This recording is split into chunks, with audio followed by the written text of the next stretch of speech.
तो आज भी जिस मूवी को एक्सप्लेन करने वाला हूँ, इस मूवी के अंदर एक भगवान से 2-3 साल छोटी उम्र के दादाजी को अचानक से अक्कुम बक्कुम करने का मन करता है। रात में सपनों में उनका चंचल मन फन करता है। अब मैं इसके आगे तुमको कुछ भी नहीं बताने वाला, डायरेक्ट करते हैं मूवी को स्टार्ट। तो मूवी स्टार्ट होती है जहाँ पर हमको एक बूढ़े अंकल दिखाए जाते हैं। इनको लोग बुलाते हैं दुबे जी, तो हम भी बुलाएंगे दुबे जी। तो दुबे जी होते हैं एक टाइपराइटर आर्टिस्ट जो कि टाइपराइटर से ड्राइंग बनाते हैं, और इस समय वो एक बच्चे को कोचिंग देने आए हैं। अब वो जैसे ही यहाँ से बाहर निकलते हैं, दुबे जी के स्टूडेंट के पापा उनको रोक लेते हैं और एक आदमी से मिलवाते हैं। इस आदमी को हम बुलाएंगे झबरू। तो झबरू दुबे जी को देख के कहता है कि मैंने आपको कहीं देखा है। तो दुबे जी कहते हैं मुझे कहाँ देखा। तो झबरू कहते हैं कि आप क्या थाईलैंड वाईलैंड गए थे क्या। तो पता नहीं क्यों दुबे जी की सिट्टी पिट्टी खुल हो जाती है। दुबे जी कहते हैं अरे पागल है क्या, मैं आज तक बनारस के बाहर नहीं गया, वहाँ क्या करूंगा। और इतना कहकर दुबे जी यहाँ से चले जाते हैं। पर इस आदमी को यानी कि झबरू को कोई बात याद आ रही थी। खैर वो हमको आगे मालूम चलेगी। तो अब दुबे जी आते हैं अपने घर में। तो दुबे जी के हैं 2 बेटे और 1 बेटी, और ये अंकल होते हैं उनकी बेटी के हस्बैंड। दुबे जी का पूरा परिवार दुबे जी की इतनी ज्यादा रिस्पेक्ट करता है, इतनी ज्यादा रिस्पेक्ट करता है कि दुबे जी उनके लिए साक्षात भगवान के समान होते हैं। और जो दुबे जी की वाइफ होती है वो कुछ साल पहले टैं बोल चुकी है, पर दुबे जी उनको देखकर खुश होते रहते हैं और उनसे बातें भी करते हैं। अब होता है नया सवेरा। दुबे जी निकल चुके थे वॉक पर। तो दुबे जी के बड़े बेटे को हम बुलाएंगे गगन। तो आज बाबूजी का बर्थडे, और गगन यहाँ पर बाबूजी के बर्थडे की तैयारी करवा रहा है कि तभी उसको घर के अंदर से एक आवाज आती है कुछ टूटने की। और वो जैसे ही जाता है अंदर, वो क्या देखता है कि बच्चों ने उसकी माँ सरला जी की फोटो को तोड़ दिया है। अब ये लोग काफी परेशान होते हैं और अपने बच्चों को डांटते हैं। पर ये लोग जैसे ही ये फोटो फ्रेम उठाते हैं, इनको पीछे से मिलता है एक पासपोर्ट, और पासपोर्ट पे हम लोग क्या देखते हैं कि द्विवेदी जी की फोटो है एक लड़की के साथ। इंडियन लड़की नहीं, गोरी चिट्टी लड़की। और पासपोर्ट में क्या लिखा है, थाईलैंड। अब ये बात जैसे इन तीनों को मालूम चलती है, इन तीनों के ही होश उड़ जाते कि जिसको हम लोग भगवान समझ रहे थे, जिसका हम लोग सम्मान कर रहे थे भरपूर, वो तो रियल लाइफ में शक्ति कपूर। यहाँ पर ये आदमी जो कि इनका जिया लगता था, वो रूट के यहाँ से चला जाता है। और यहाँ पर सबसे ज्यादा गुस्सा आ रही थी गगन को। गगन के छोटे भाई को हम बुलाएंगे चमन। तो चमन थोड़ा समझदार होता है और कहता है कि इसमें गलत क्या है, बाबूजी की भी कुछ खुशियां होंगी, चले गए, क्या हो गया। गगन ना गुस्से में आग बबूला हो गया था। वो पागल कुत्ते की तरह बाबूजी को ढूंढ रहा था, और उसके बाबूजी यानी कि दुबे जी यहाँ पर अपने दोस्त के साथ गप्पे लड़ा रहे होते हैं कि तभी यहाँ पर गगन पहुंचता है और अपने बाबूजी को दूर से दिखाता है पासपोर्ट। और बाबूजी को तो यहाँ पर 2 सेकंड के लिए सांप सूंघ जाता कि बीसी मेरा काला चिट्ठा खुल चुका है। अब दुबे जी का बड़ा बेटा ना आओ दिखता है ना ताओ, सीधे अपने बाबूजी पे चढ़ जाता है और कहता है कि आपकी उम्र है भक्ति करने की, ना कि थाईलैंड जाकर अक्कुम बक्कुम वाली मस्ती करने की। कुछ तो शर्म करो बाबूजी, क्यों मेरी इज्जत की चाह मोद रहे हो। तो दुबे जी दबी आवाज में कहते हैं कि यार मेरी भी तो इच्छा है कुछ। तो उनका बड़ा बेटा कहता है तो इच्छा एक उम्र होती है हर चीज की, थोड़ा शर्म कर लो, भगवान भी आपसे 2-3 साल ही छोटे होंगे, आपने ये सब क्यों किया, हम लोगों का ख्याल नहीं आया आपको। तो अब दुबे जी कहते हैं कि एक काम कर बैठ, मैं तुझे पूरी कहानी समझाता हूँ कि हुआ क्या था। बाबूजी कहते हैं देख इतने सालों से मैं अकेला हूँ, तुम लोगों के पैदा होने के बाद तुम्हारी माँ को पैरालाइज हो गया, कितने सालों तक वो पैरालाइज रही, और अभी कुछ ही सालों पहले वो मुझको छोड़कर चली गई। मैं इतना दुखी हो चुका था कि तेरे को क्या बताऊं। 3 साल पहले मैं बहुत परेशान था, मेरी रात में उल्टियां निकल जाती थी, मुंह से नहीं कहीं और से। तो अब बाबूजी बता रहे हैं लोगों को कि 3 साल पहले आखिर हुआ क्या था, वो कैसे बैंकॉक पहुंचे वगैरह वगैरह। ठीक है, तो जब 3 साल पहले दुबे जी को ये समस्या हुई थी, जब उनकी उल्टी निकल गई थी और उनकी शर्ट नहीं पैंट गंदी हुई थी, तो उनको इस चीज से डाउट हुआ। उन्होंने इसके बारे में पढ़ा, टीवी देखी, न्यूज देखा, तो इनको मालूम चला कि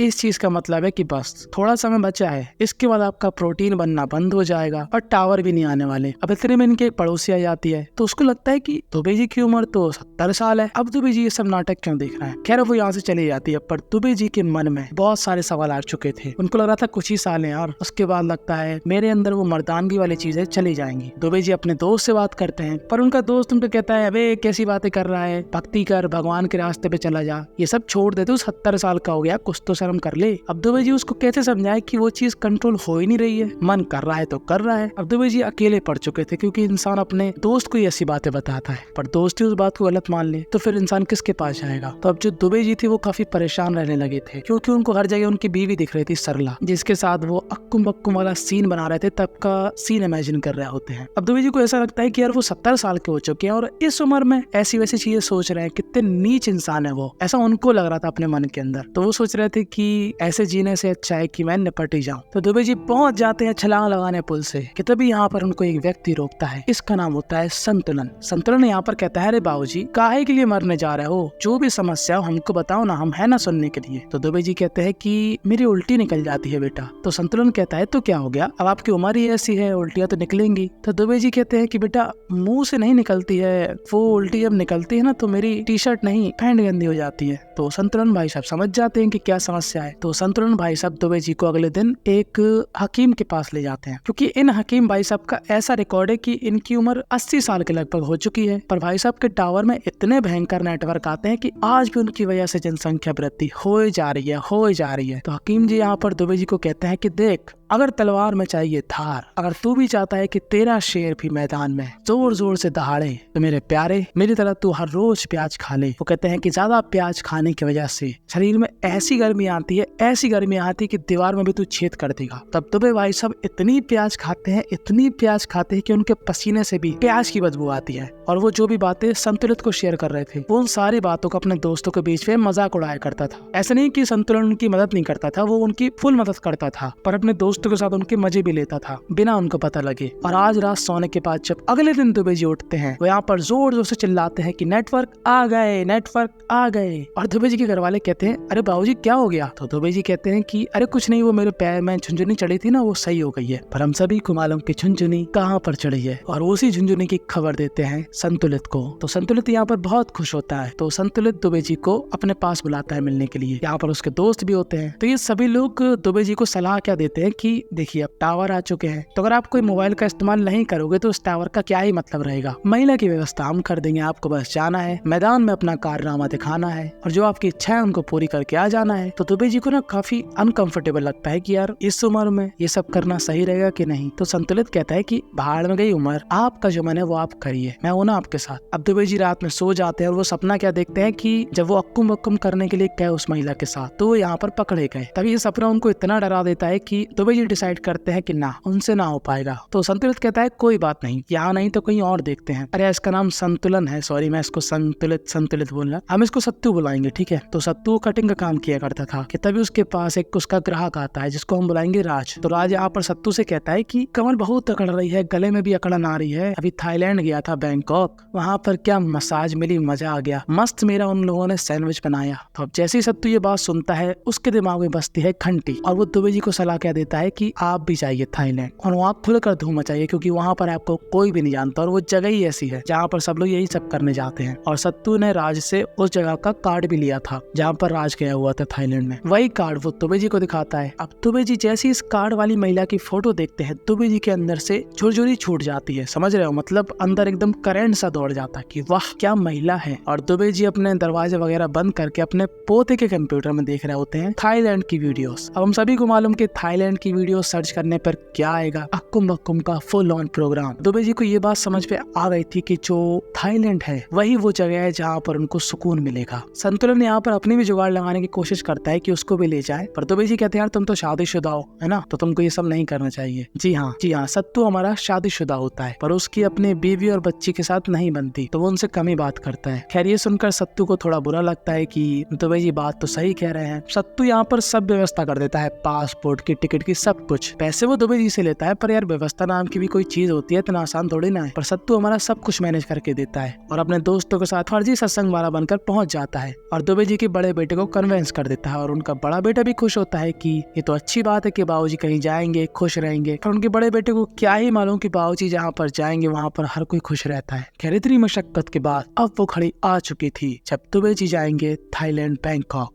और वो सत्तू को थैंक यू बोलने के लिए कुछ गिफ्ट देते हैं, जहाँ पर उन्होंने सत्तू के लिए एक टाइपराइटर से पेंटिंग बनाई थी, उन सभी को 5000 रुपए दिए थे और एक बढ़िया सा पत्र भी लिखा था। और वो झबरू था ना जो हमने शुरू में देखा था, वो दुबे जी को बैंकॉक की फ्लाइट में मिला था। अब हमारे दुबे जी आ चुके थे सीधा बैंकॉक अक्कुम बक्कुम करने। अब यहाँ पर दुबे जी को एक इंडियन टैक्सी वाला मिल जाता है, मतलब वो काफी सालों से यहाँ पर रह रहा है, पर उसके जो पिताजी थे वो इंडियन है। अब दुबे जी जो एड्रेस बोलते हैं जो कि सत्तू ने उनको दिया था, जो कि सत्तू को राज ने दिया था, ये टैक्सी वाला उनको उस एड्रेस में पहुंचा देता है। पर दुबे जी क्या देखते हैं कि इस एड्रेस में कुछ भी नहीं होता है, यहाँ पर म्यूजिक का प्रोग्राम होता है। अब दुबे जी ये बात बताते हैं सत्तू को, तो सत्तू यहाँ पर सीधा फोन लगाता है राज जी को, पर यहाँ पर फोन उठाती है राज की वाइफ और सत्तू बिना बिना कुछ सोचे समझे सब कुछ बक देता है कि आप थाईलैंड गए थे, वो जो आपने मजे लिए वो किस जगह पे लिए थे, हमको एड्रेस बता दीजिए, फलाना ठिकाना। और अब राज की बीबी का खून खौल जाता है और वो राज को मारने पर उतारू हो जाती है। और राज घायल होने के बाद अब सत्तू को मारने की तलाश में था। यहाँ पर सत्तू को क्या मालूम चलता है कि राज कभी गया ही नहीं बैंक को, वो सिर्फ डींगे हाँक रहा था। अब जो दुबे जी थे वो जैसे ही यहाँ से निकले उनको एक आदमी अपने साथ ले जा रहा था। दुबे जी यहाँ पे बहुत खुश थे, पर ये सभी लोग लुटेरे थे। वो जैसे ही दुबे जी का बैग छीनने की कोशिश करते हैं, दुबे जी की किस्मत अच्छी थी कि यहाँ पर पुलिस आ जाती है और दुबे जी बच जाते हैं। वो सीधा लगाते हैं उस टैक्सी वाले को फोन, क्योंकि उस इंडियन टैक्सी वाले ने दुबे जी को अपना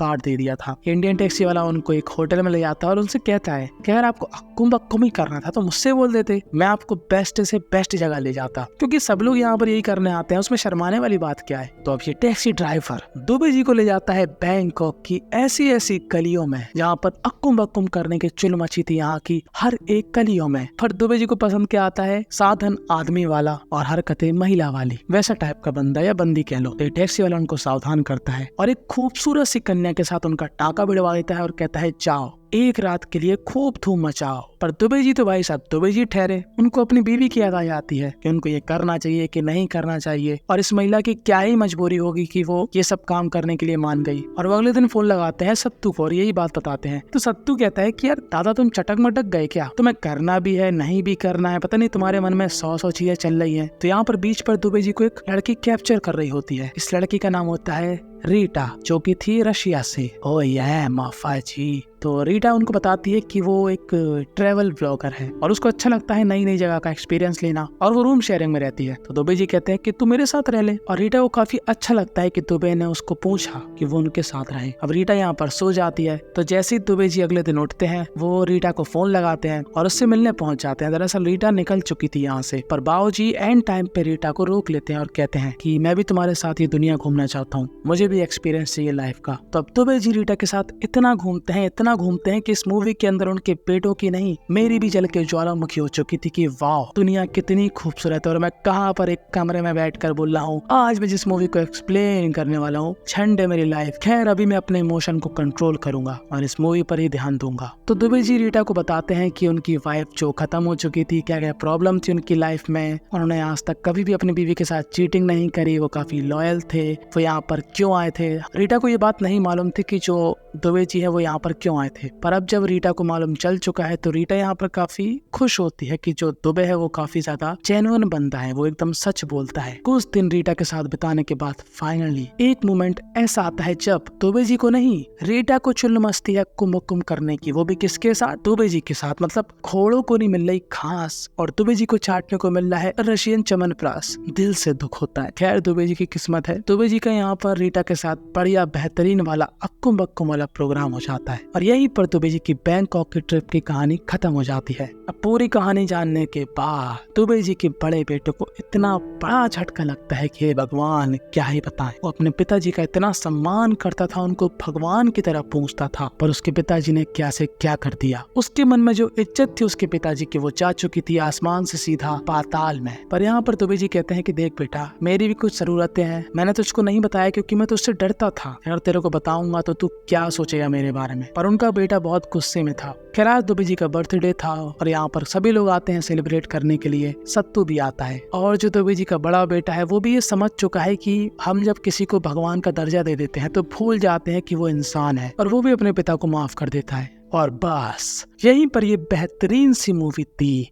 एंड हो जाती है। इस मूवी से हमको यही सीखने को मिला कि अगर आपकी एज दुबे जी जितनी है और अगर आपकी एज दुबे जी के बेटे की जितनी है तब भी आपको खुश रहना चाहिए। आपका आपके माँ बाप के साथ ऐसा रिश्ता होना चाहिए कि आप लोग एक दूसरे के साथ ये बड़ी बड़ी बातें शेयर कर सको। खैर तुमको क्या लगता है कि अगर तुम्हारे बाबूजी ऐसी हरकत करते तो क्या तुम अपने बाबूजी को माफ करते या फिर नहीं करते? कमेंट में ईमानदारी के साथ जवाब देना। और ऐसी अक्कुम बक्कुम से रिलेटेड मैंने 2 और कहानियां एक्सप्लेन करी है। एक जिसमें एक बंदा रहता है उसको भूत चढ़ जाता है कुम करने का, और एक औरत जिसके अंदर बहुत सारी इच्छाएं हैं, समझ रहे हो कुम वाली। और एक दिन उसको मालूम चलता है कि उसका हस्बैंड उसको चीट कर रहा है। फिर उसके बाद ये महिला ऐसी गदर मचाती है, ऐसा गदर मचाती है, ऐसा गदर मचाती है कि तुम लोग इमेजिन भी नहीं कर सकते। दोनों स्टोरी यहीं पर आ रही है। तो follow me on Instagram for daily reels, subscribe my channel now. बस।